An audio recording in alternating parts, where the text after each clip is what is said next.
माफ़ कर देना, अपने आप को माफ़ कर देना, दूसरों को माफ़ कर देना, और उसका भी बड़ा एक हीलिंग प्रोसेस है। Doctor Wajahat, welcome to our show again. So nice of you, thank you so much. कैसे हैं आप? बिल्कुल ठीक। और जुमअतुल विदा की बहुत बहुत मुबारकबाद हुआ। जी जी, खैर मुबारक, और अल्लाह ताला हमारी नमाजों को, इबादत को कबूल फरमाए। और बड़ा इंपॉर्टेंट है और टॉपिक बहुत अच्छा है, क्योंकि रमज़ान में मैं पेशेंट्स के साथ भी हेल्प लेता हूँ रमज़ान के जो हमारे इस्लामी अकायद हैं, किसी को बेहतर करने के लिए, किसी की काउंसलिंग करने के लिए।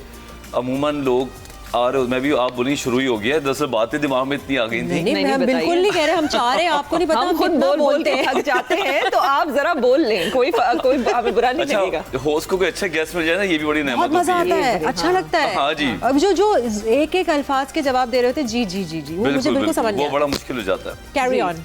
अमूमन जब पेशेंट ठीक हो रहा होता है अमूमन जो पेशेंट ठीक हो रहा होता है, मेडिसिन ले लेता है, थेरेपी में आता है, अब वो कहता है कि मैं अपने आप को बेहतर से बेहतर करना चाहता हूँ, तो मैं सबसे पहले क्या करूँ। तो मैं दवाइयों के अलावा मैं सबसे पहले कहता हूँ कि आप पुरानी चीज़ों को भूलें, खास तौर पे उस पास्ट को भूलें जो आपको टॉक्सिक फील देता है। मिसाल के तौर पे अगर आपके साथ कोई रिलेशनशिप का इशू था या कुछ भी था, तो इसमें सबसे बड़ा एक पॉइंट आता है, वो ये कि दूसरों को माफ़ कर देना।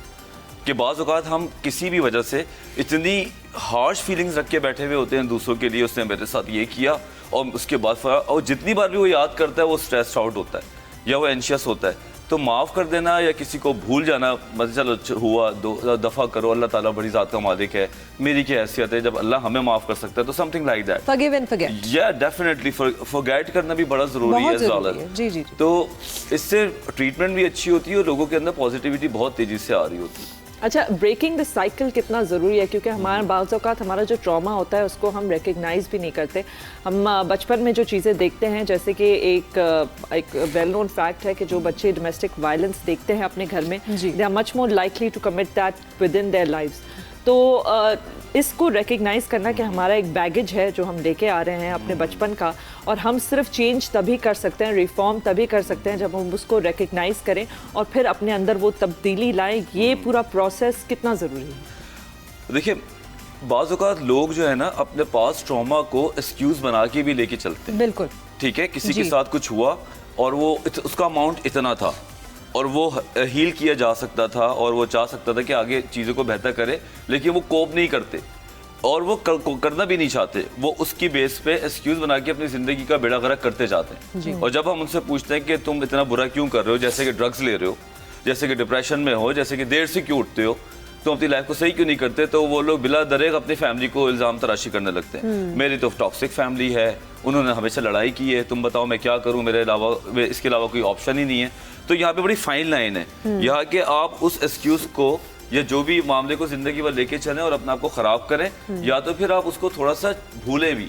और ये नहीं होता कि आप 2 भाई या 2 बहनें, दोनों के एक ही जैसे फैमिली इशूज़ थे, लेकिन एक जो है वो सही चल गई, सारी काम करते चली गई, दूसरी जो है वो अपने आप को वहीं पे अटका के रखी हुई है। तो थोड़ा सा फाइन लाइन को भी समझें। ये नहीं कि आप सिर्फ एक्सक्यूज बना के रख लें और अपना कुछ चेंज ना लाएं। चेंज आना बहुत जरूरी है। सॉरी, मैं बीच में आपके कह रही थी, बट खुद से निशानदेही करना बहुत मुश्किल होता है, क्योंकि कभी कभार लोगों को आईना नहीं कोई दिखा पा रहा होता या खुद नहीं देख पा रहे होते वो आईना। जैसे कि आपने जिक्र किया कि एक ही घर में रहते हुए 2 बहन भाई जो है वो अलग सिमत में जा रहे हैं, दोनों ने वही पास्ट देखा है, दोनों ने वही चीज़ें एक्सपीरियंस की हैं, बट एक ने जो है उसमें बेहतरी देखी और एक ने जो है उसी को एक्सक्यूज़ बनाकर फॉरवर्ड हुए।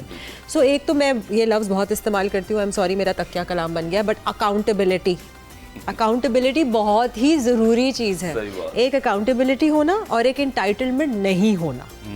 लोग इंटाइटलमेंट जो है, ये मैं बस ज़हीन हूँ, मैं मंशा मुझे हर चीज़ वेट कर रही थी। मैं जाले को तंग करती थी, जाले मुझे बहुत तंग करती है, लेकिन मैं भी जाले को तंग करती हूँ। मैं जाले को कहती हूँ कि जो बंदा आता है हमारे शो पे, वो बोलता है जी मैं साइकोलॉजिस्ट, तो कहती है मेरा भी इंटरेस्ट साइकोलॉजिस्ट है। मैं क्या करूँ? वो बोलते हैं जी वो रहा है, मेरे अब्बू आर्किटेक्ट, मेरे भी अब्बू आर्किटेक्ट, वो खुद आर्किटेक्ट थे, उनके अब्बू नहीं थे जो आए थे, वो खुद आर्किटेक्ट। तो मेरा बस ये मैं तंग करती जाने, वो कहेंगे कि मैं कल चांद से वापस आया, तो तुम बोलोगे नहीं आई, मेरा कोई लेना देना नहीं है चांद से, ठीक है, व्हाटएवर। अच्छा, problems, let's come back to the actual मुद्दा। हाँ, बहुत हो गया ना, मेरा मजाक बहुत उड़ गया, और ये ट्रू था, ये बात सारी फैक्चुअल। नहीं, जाने ने साइकोलॉजी पढ़ी है, मैं बोल रही थी उसके लिए। मैंने साइकोलॉजी पढ़ी भी है, मुझे इंटरेस्ट भी है, क्योंकि एक तो हम एक्टर्स हैं और आर्टिस्ट हैं, तो I think it's not even about psychology, it's about आप अंडरस्टैंड करते हो ह्यूमन साइकी।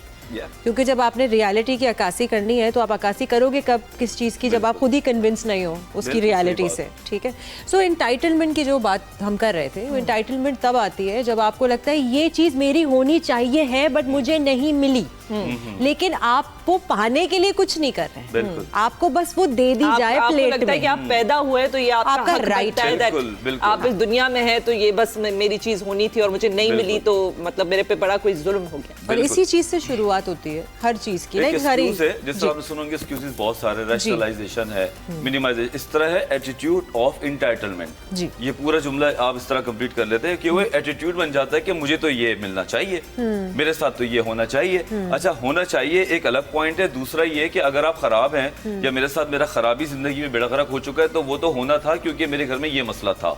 ये भी एक एटीट्यूड ऑफ एंटाइटलमेंट होता है, क्योंकि मैं ठीक नहीं हो सकता, मेरे साथ तो ये मसला है। अब डॉक्टर साहब आप भी बताएं। पता है, हाँ जी लेकिन होना नहीं है। पता है, एक्सक्यूज होते ही जब आपको पता हो और आपको ठीक ना करना चाह रहे हो और उसके पीछे बहाने तलाश कर रहे हो, बेशक, तो फिर आपको बड़ी मुश्किल से कोई डॉक्टर या कोई समझदार आदमी उससे निकालता है, जिसको डिनाइल से निकालना कहते हैं, विच इज वेरी इंपॉर्टेंट और इम्पॉसिबल ऑलमोस्ट। तो यहाँ पे अक्लमंद लोगों का काम है, जिनका IQ थोड़ा बेहतर होता है, वो फिर समझते हैं। इशारा आपका यहाँ जी हम मेरे ख्याल से कैमरा तीनों को हर चीज कैमरा थोड़ा जूम हो जाए ना, बिल्कुल नहीं, ये बातें ही करना जहानत की निशानी है, बिल्कुल, वरना कौन करेगा इसके बारे में। डॉक्टर मुझे ऑफ हो जाऊंगा, खैर बात बताऊंगा। अच्छा डॉक्टर वजाहत, मेरा जो वापस इस तरफ ही आते हुए, ऑफ ना होते हुए, मेरा जो सवाल है वो ये है कि कौन सी 2-3 चीजें हैं जो आपकी पर्सनालिटी का अगर हिस्सा हो तो आपके लिए चेंज होना बहुत मुश्किल होगा। एक तो जाले ने कह दिया कि अगर आप अकाउंटेबल नहीं हैं, उसके अलावा कौन सी चीजें हैं आपकी शख्सियत में जो आपको रोक सकती हैं बदलने से या बेहतरी की तरफ जाने से? सबसे पहले हम लोगों को माफ करना सीखें, इससे आपकी फ्लेक्सिबिलिटी का पता चलता है। अगर मैं ढीठ हूँ तो ही तो फ्लेक्सिबल नहीं होऊंगा ना, तो फिर मैं चेंज भी नहीं लाऊंगा। इसी तरह आपके एटीट्यूड में किसी से नाराजगी है और आप ढीठ बने बैठे हैं, 2 साल बाद भी आप उसके बारे में गलत बात ही कर रहे हैं, तो इसका मतलब है आप कुछ नहीं कर सकते। फ्लेक्सिबल होना जरूरी है, माफ करना जरूरी है, भूलना जरूरी है। उसके अलावा मैं आपको बार बार बताता हूँ, मेजर फिजिकल एक्सरसाइजेज जो है ना वो बड़ी अमेजिंग चीज है। अच्छा। उससे आपका बायोलॉजिकली जो केमिकल्स बनते हैं वो आपके मिजाज को बहुत उम्दा करते हैं, आपको बहुत यूफोरिक करते हैं, तो आप ना डैम केयर एटीट्यूड में चले जाते हैं। आपको छोटी छोटी बातें समझ में नहीं आती। हाँ, वो बुरी भी नहीं लगती, आपकी जो फ्रस्ट्रेशन है वो थोड़ी बहुत निकल जाती है। और हाँ, ऐसे 3 केमिकल्स हैं, एंडोर्फिन, सेरोटोनिन और डोपामिन, जो मैं बोलने नहीं वाली थी, मैं फिर मंशा मुझे कहती, मैं यू नो और वो 3 केमिकल्स जो है ना वो हमारे शक्ल पे भी आते हैं और हमारे मिजाज पे भी आते हैं, तो वॉक करने में कोई हर्ज नहीं। तीसरी बात ये कि हमेशा लोगों के बारे में ये रखें कि यार दूसरे भी गलती कर सकते हैं, आप खुद से गलतियां करते हैं, लोगों से माफ़ी की तरह तलबगार होते हैं, दूसरों को भी माफ़ करें। अल्लाह ताला थोड़ा सा रमज़ान वाली बात भी मैं आजकल सोच से कर रहा हूँ कि हमेशा उस चीज़ का एंटाइटल्ड हो जो आप खुद भी कर रहे हो। मतलब अगर आप दूसरों को माफ़ करते हैं तो अल्लाह आपको माफ़ करेगा, आप दूसरों के दिल में रहम रखते हैं तो अल्लाह आपके दिल में रहम रखेगा। बगैर कुछ अच्छा करे, अच्छे के इंटाइटल ना हो, मतलब आप खुद बुरा करते जाए गीबतें करते रहें और अल्लाह में से बोला अल्लाह ताला मेरे रास्ते आसान कर दे, तो थोड़ा सा मुश्किल होता है।